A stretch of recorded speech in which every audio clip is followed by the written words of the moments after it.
Commesse pronte a scioperare il 1° maggio. Dopo le aperture di supermercati e centri commerciali a Pasqua, Pasquetta e il 25 aprile, per i sindacati la misura è colma.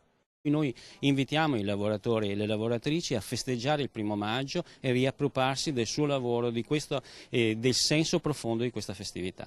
Ci sarà qualcuno tra loro obbligato ad andare a lavorare per contratti che sono andati in deroga a quelli collettivi? Li tuteleremo nei posti di lavoro, per cui dove sarà necessario noi proclameremo anche degli scioperi. Le aperture selvagge distruggono il lavoro e la vita delle persone, è stato detto a Padova in un affollato confronto tra delegati sindacali di CGIL e CISL-UIL, lavoratori e lavoratrici del commercio ed esperti.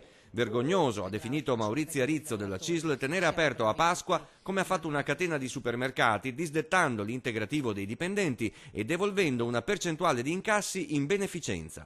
Questo è grave perché sulla pelle dei lavoratori siamo bravi tutti, ma non è così che si fa la beneficenza. Questa è violenza per quanto ci riguarda. Non si dice no a priori alle aperture domenicali o festive, ma sì a un loro numero concordato con Regione e Comuni, come era prima del decreto Salva Italia, che invece le ha liberalizzate per tutto l'anno, come all'estero. Su questo le commesse con figli, come Valentina, pongono un'importante obiezione.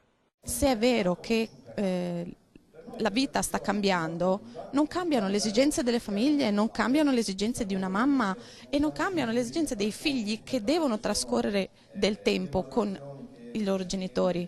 Non è poi così vero che in altri paesi europei i negozi siano sempre aperti di domenica, basti guardare all'Austria e alla Germania. Probabilmente lì si ritiene che non ne valga la pena.